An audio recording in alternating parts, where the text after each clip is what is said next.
গপ্প মিরের থেকে এবার ছোট গপ্প। Welcome to GMT shorts. আজকের গপ্প বিভূতিভূষণ বন্দ্যোপাধ্যায়ের লেখা অভয়ের অনিদ্রা।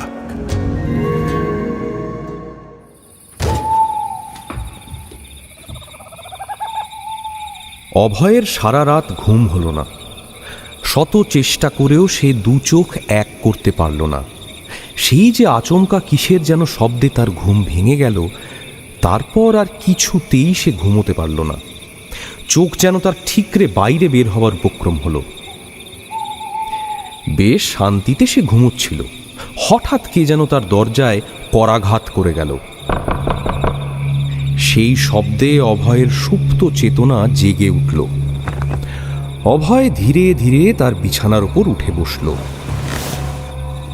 ধীরে ধীরে ক্ষীণ হয়ে জ্বলতে থাকা হ্যারিকেনটা উজ্জ্বল করে দিল। তারপর ধীরে ধীরে চারিদিকে সাবধানে চেয়ে দেখল। না, কোথাও এতটুকু অসামঞ্জস্য ঘটেনি। যেখানকার জিনিসটি যেমন ছিল তা ঠিক সেখানেই আছে, এতটুকু নড়েনি।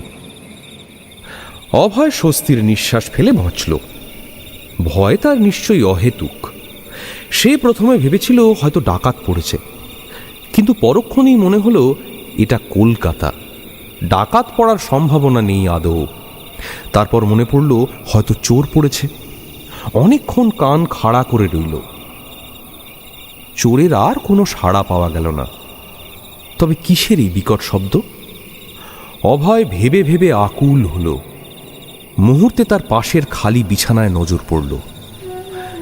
7 দিন আগে ওই বিছানা ভরা ছিল।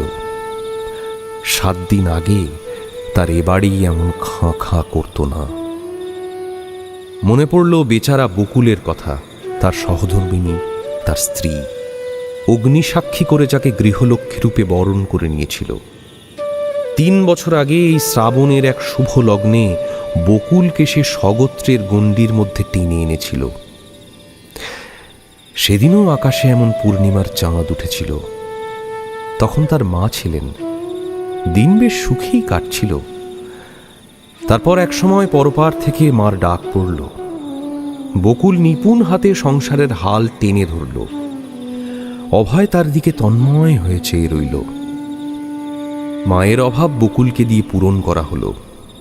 প্রথম প্রথম বকুলকে অবশ্যই বেগ পেতে হয়েছিল, কিন্তু অচিরেই সে অভ্যস্ত হয়ে গেল।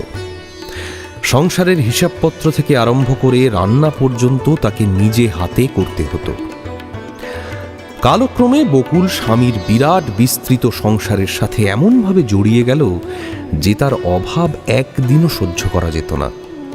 বাপের বাড়ি যাওয়ার ফুরসত সে পেত না।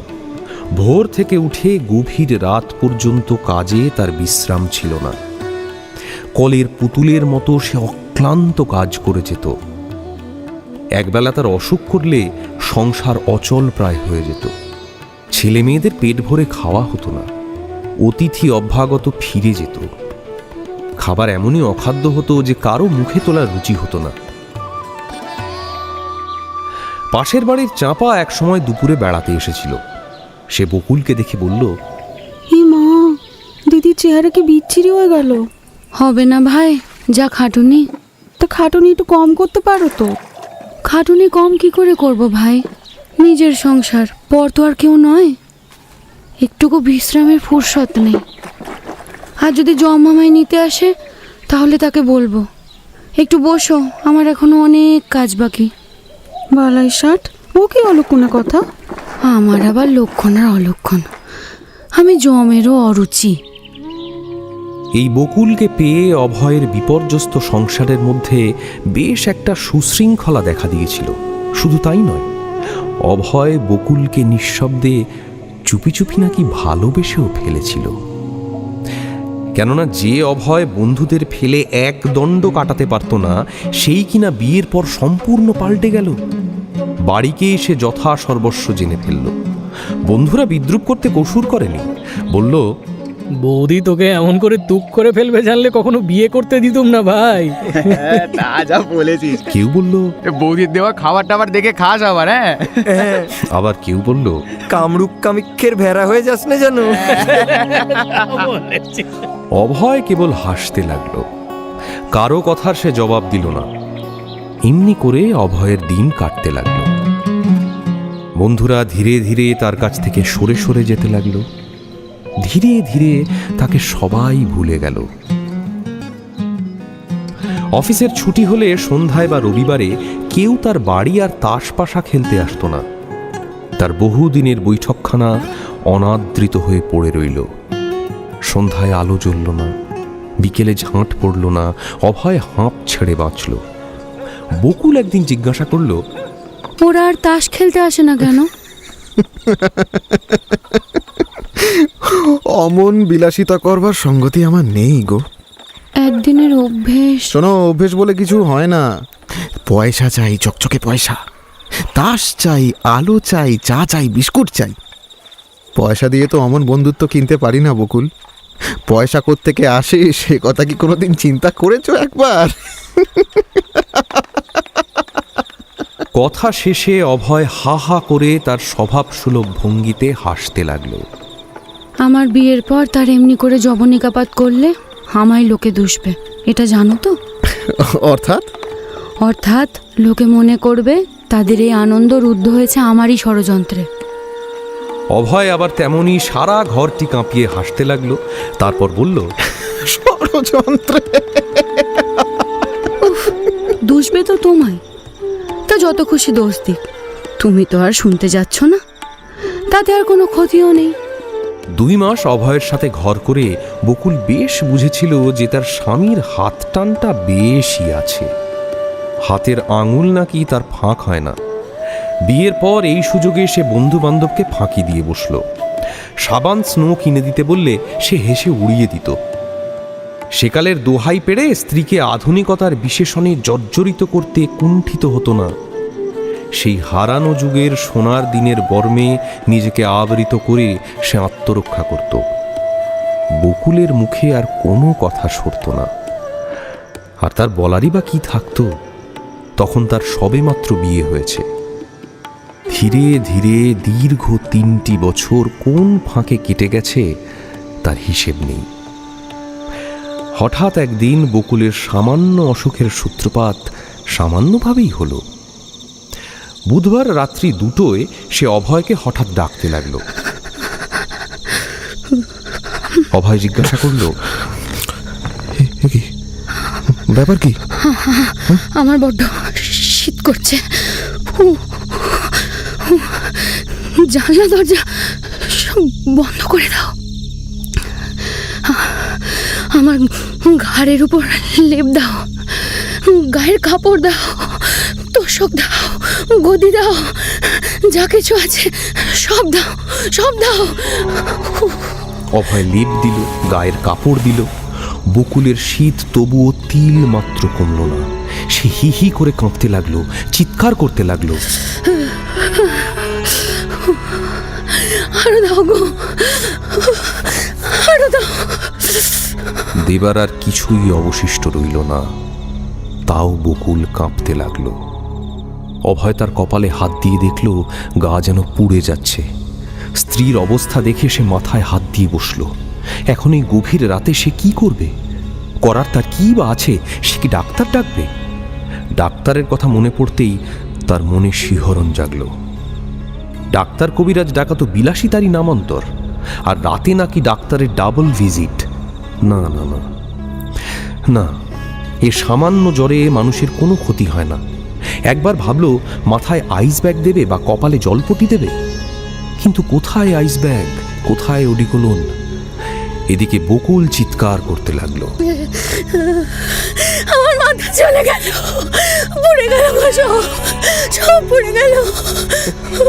বেশ তো ভালো মানুষ, খাওয়া দাওয়া করে শুলে হঠাৎ এমন কি বা অসুখ করলো বলো দেখি? এ নিশ্চয়ই ম্যালেরিয়া। আমি হলপ করে বলতে পারি এ ম্যালেরিয়া ছাড়া আর কিছু নয়। বকুল তখন গান জুড়ে দিয়েছে, অনর্গল এলোমেলো বকে চলেছে। সজনী কি বুঝছি, যমুনারি কুলে শ্যাম কালো, তার কালো মাথার চূড়া, তার মন বাসি অভয় বিপদ বুঝল। সারা রাত স্ত্রীর মাথায় পাখার বাতাস করতে লাগলো। নিজের শরীরের উপর দিয়ে যা কিছু করা যায় তা সে করতে প্রস্তুত। শুধু এই রাত্রে অযথা সে খামোখা পয়সা খরচ করতে পারবে না। পয়সা তার বুকের 32খানা হাড়ের সামিল। বকুল সারা রাত হেসে কেঁদে গিয়ে চিৎকার করে কাটিয়ে দিল। জ্বর কমল না। ভোর হলে বাড়ির অন্যান্য লোকজন এসে হাজির হলো। যথাসময়ে পাড়ার একজন ডাক্তার ডেকে আনা হলো। ডাক্তার অনেকক্ষণ পরীক্ষা করে ভেবে চিনতে বলল, টাইফয়েড রোগ বড় শক্ত হয়ে দাঁড়িয়েছে, এখন রীতিমতো চিকিৎসার প্রয়োজন। অভয় প্রমাদ গুনল। বিপদ কি মানুষের এমনি করেই হয়? তার বড় ইচ্ছে হলো সে ডাক ছেড়ে চিৎকার করে কাঁদে, কিন্তু সে কাঁদল না, বরং স্ত্রীর চিকিৎসার জন্য জলের মতো না বলে না কয়ে 10টি টাকা খরচ করে বসল। হিসেবের খাতায় খরচের অঙ্কটা হয়তো আরো বড় হবে, কিন্তু স্ত্রী তার ভাগ্যবতী, স্বামী সোহাগিনী। পতি পরম গুরুকে অযথা ব্যয়ের হাত থেকে নিষ্কৃতি দিল। পরের দিনই সে ইহজগতের মায়া কাটিয়ে গোলকধামে চলে গেল। সে তাকে বাধা দিতে পারল না। অভয় স্ত্রীর শোকে মাটিতে আছড়ে পড়ল। সে আর্ত কণ্ঠে বিনিয়ে বিনিয়ে মেয়ে মানুষের মতো কাঁদতে লাগল। তার অত সাধের তাসের ঘর মরণের তীব্র আঘাতে ভেঙে চুরে লণ্ডভণ্ড হয়ে গেল। সে প্রতিরোধ করতে পারল না, কেবল তীব্র সুরে শোক প্রকাশ করে চলল। সেই সব পুরনো দিনের হারানো বন্ধুরা বিপদ দেখে এসে জুটল। সেই হাবু, পটল, রমেন, ভূপেন, বিপিন সকলেই একে একে দেখা দিল। 3 বছর যারা অভয়ের ছায়া পর্যন্ত মাড়াত না, সকলে যারা মুখ দেখলে অযাত্রা বলে ঘোষণা করত, অযথা হাঁড়ি ফাটার আশঙ্কায় সারাদিন সচকিত থাকত, আজ সেই অভয়ের বিপদে আর তারা বেচারার হাত দিয়ে জল গলে না বলে দূরে সরে রইল না। অভয় তাদের দেখে যেন হাতে স্বর্গ পেল। তারা অভয়ের কান্না দেখে নিজেরাই কেঁদে ফেলল। তারা জানে অভয় তার স্ত্রীকে কি দারুণ ভালোবাসে। স্ত্রীর অভাবে তার জীবন কেমন বিস্ময় হয়ে যাবে। অগত্যা তারা তাকে সান্ত্বনা দিতে লাগল। সন্ধ্যায় শবদাহ শেষ করে সকলে ঘরে ফিরল। সত্যিই নাকি অভয় তার স্ত্রীকে নিবিড়ভাবে ভালোবাসত। সে ভালোবাসায় নাকি এতটুকু গলদ ছিল না। উঠতে বসতে সে সবসময় বকুল বকুল বলে অস্থির হতো।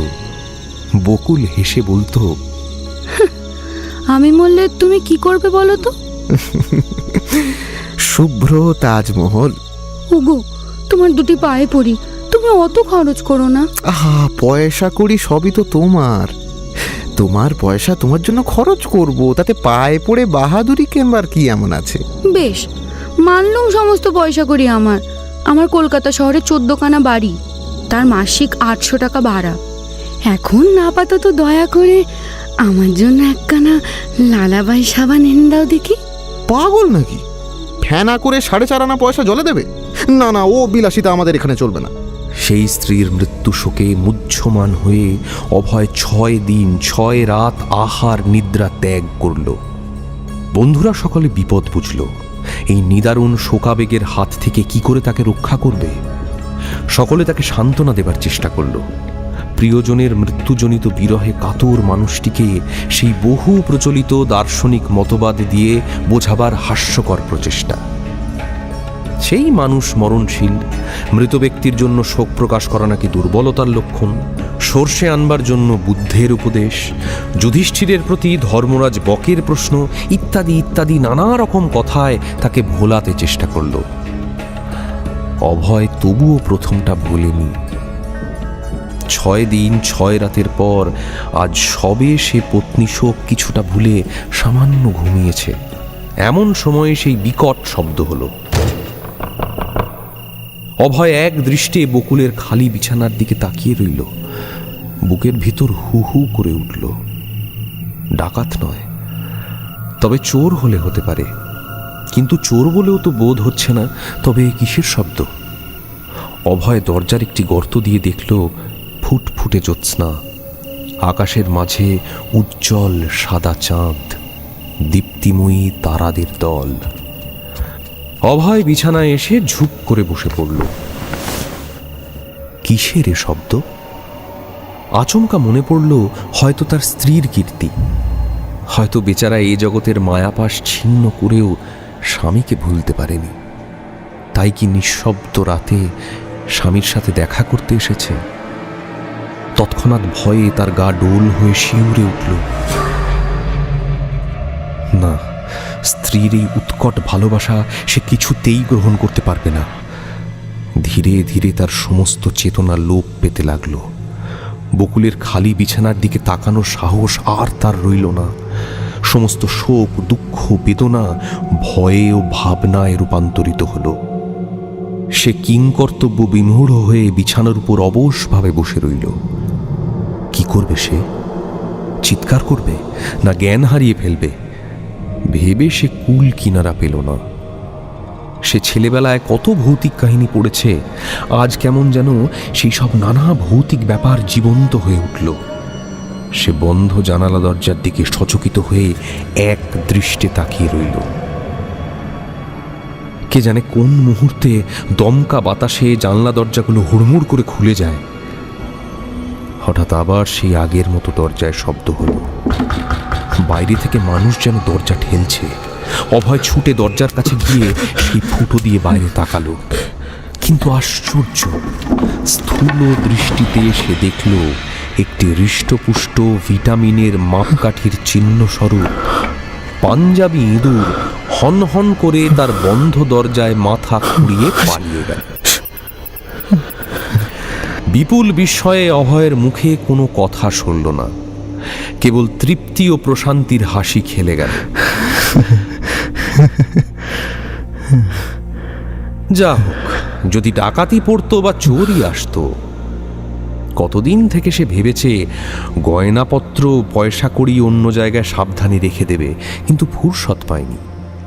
তাই আজ লুকোনো জায়গা থেকে চাবি বের করে সিন্দুক খুলে দেখবে তার সব কিছু মজুত আছে কিনা। ধীরে ধীরে সে সিন্দুক খুলে ফর্দ মিলিয়ে তার সম্পত্তি দেখতে লাগল। ফর্দ মিলিয়ে মিলিয়ে তার তেষ্টা পেয়ে গেল। ভাবল বকুলকে জল আনতে বলে, হয়তো বলতো তাকে, যদি না তৎক্ষণাৎ মনে পড়তো তার মৃত্যুর কথা। না, একটা চাকর ও একটা ঝি না রাখলে চলবে না। বকুল আশায় সে ওদের বিদায় করেছিল, কিন্তু আজ তো আর তাদের না হলে অভয়ের আদৌ চলে না। কম করেও খাওয়া পড়া বাদে তাদের জন্য অভয়কে মাসে অন্তত 10টা টাকা ব্যয় করতে হবে। বছর শেষে এই 10টি টাকা আবার 120 টাকায় পরিণত হবে। বাৎসরিক মোটা অঙ্কটা দেখে সে শিউরে উঠল।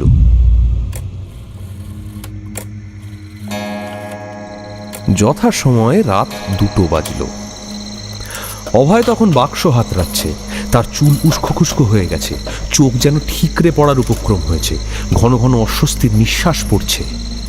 গভীর রাতেই সে স্ত্রীর খালি বিছানায় এসে আছড়ে পড়ল। আবার সে বিনিয়ে বিনিয়ে চাপা গলায় কাঁদতে লাগলো। দেওয়ালে টাঙানো স্ত্রীর ফটোটার দিকে এক দৃষ্টিতে তাকিয়ে রইল। ফটো দেখে বকুলকে চেনা মুশকিল। কোন মানধাতার আমলে ওটা তোলা হয়েছিল। তারপর ফটো তোলার প্রয়োজন বা সদিচ্ছা আর তার হয়নি। 2-3টে করে রাত ধীরে ধীরে কেটে যেতে লাগলো। অভয়ের চোখে তখনও ঘুম নেই। তখনও সে তার লম্বা চুলের মধ্যে আঙুল চালিয়ে কি যেন আকাশ পাতাল ভাবতে লাগলো। হয়তো সে পত্নী শোকে বিবশ হয়ে গেছে। বিছানা থেকে উঠে অভয় ঘরময় পায়চারি করতে লাগলো। খোলা জানালা দিয়ে বাইরে আকাশের দিকে নিষ্পলক দৃষ্টিতে চেয়ে রইল। চাঁদ অনেকটা হেলে পড়েছে, তারায় তারায় সারা আকাশ ছেয়ে আছে। তার বুকের ভিতর হঠাৎ হু হু করে উঠল। কয়েক বিন্দু অশ্রু তার গাল বেয়ে ঝরে পড়ল। কিছুতেই সে ঘুমোতে পারল না। ঘুম তো দূরের কথা, সে তার বিছানায় শুতেই পারল না। বিছানা তাকে কাঁটার মতো বিঁধতে লাগল। একবার ভাবলো যে লোটা কম্বল নিয়ে যেখানে দু চোখ যায় সেখানে চলে যাবে, আর সে সংসার করতে পারবে না। সে হয়তো পাগল হয়ে যাবে। পাগল হওয়ার তার বাকি বা কি আছে? বিপদ যখন আসে তখন সে তো আর একা চুপি চুপি আসে না। এমন করে অঘটন ঘটলে সে কি করে বাঁচবে? আজ সে যে শোক পেয়েছে, তার কাছে স্ত্রীর মৃত্যুজনিত শোক সম্পূর্ণ তুচ্ছ। স্ত্রীর শোক সে ভুলতে পারে, কিন্তু এ শোক তো সে কখনো কোনো কালে ভুলতে পারবে না। গত 6 দিন 6 রাত এই দারুণ উদ্বেগে কেটেছে। যতটা স্ত্রীর বিরহে না হোক, তার বেশি ওই বছরে 120 টাকা খরচের ভয়। সেই ভয়ে তার 6 দিন 6 রাত ঘুম হয়নি। বকুল ছিল সংসারে নিতান্ত প্রয়োজনীয়। তার মৃত্যুতে সংসার একেবারে বিপর্যস্ত হয়ে গেছে। কি দিয়ে অভয় সে সংসারকে সুশৃঙ্খলার মধ্যে আনবে? ভেবে ভেবে অভয় আজ 6 দিন ধরে হদিশ পায়নি।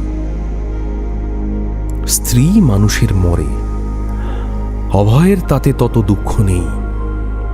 কিন্তু ওই যে কথা আছে, ভাগ্যবানের বউ মরে, অভাগার ঘোড়া মরে। তবে স্ত্রীর মৃত্যুর পর অভয় ভাগ্যবান হলো কই? স্ত্রীর মৃত্যুতে তার আদৌ দুঃখ নেই। সে তার স্ত্রীর গয়নার বাক্সটি আবার ফর্দ মিলিয়ে দেখল, না, সে জিনিসটি নেই।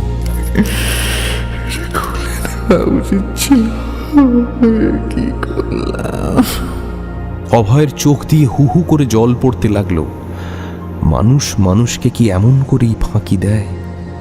লোকসানের পর এমন করে লোকসান হলে সে কি করে সহ্য করবে? না না, এই লোকসান সয়ে সে কখনো সংসারের মধ্যে পড়ে থাকবে না। গয়নার বাক্সটির দিকে সে সেন দৃষ্টিতে তাকিয়ে রইল। স্ত্রীর ব্যবহৃত গয়নার সব কিছুই আছে, সব কিছুই সে নিপুণ হাতে মৃত বকুলের গা থেকে খুলে নিয়েছে। কাশি থেকে তার ছোট বোন সেই যে কারুকার্য করা কাচের চুড়ি 4 গাছি পাঠিয়েছিল, সেগুলোও সে সযত্নে তুলে রেখেছে। সব তুলেছে, কিন্তু ভুল করেছে বকুলের কানের ফুল দুটি খুলতে। 1 আনা সোনা দিয়ে সে দুটি সে গড়িয়ে দিয়েছিল। চুলের আড়ালে আত্মগোপন করে সে দুটি শবদেহের সাথে চিতায় গিয়ে ভস্মীভূত হয়েছে। সেই কারণে অভয়ের আজ সারা রাত ঘুম হলো না। স্ত্রীর মৃত্যু সে সহ্য করতে পারে, কিন্তু এই লোকসানের আঘাত সে ভুলবে কেমন করে? যতবার সে ঘুমোতে যায় ততবারই ওই ফুল দুটির হিংস্র উজ্জ্বলতা যেন ধকধক করে জ্বলে ওঠে মাথায়। আর অভয় কিছুতেই ঘুমোতে পারে না। সারা রাত সে জেগে বসে রইল। সারা রাত সে কেঁদে কেঁদে আকুল হলো। স্ত্রীর মৃত্যুতে কেন সে ভাগ্যবান হলো না?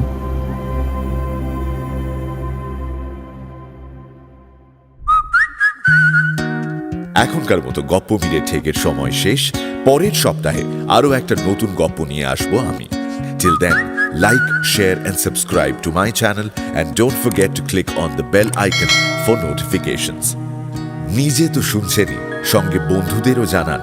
প্রত্যেক শনিবার রাত 9টায় আমি মীর নিয়ে আসি গপ্প মিলে ঠেক, আপনার গপ্পের প্লেলিস্ট।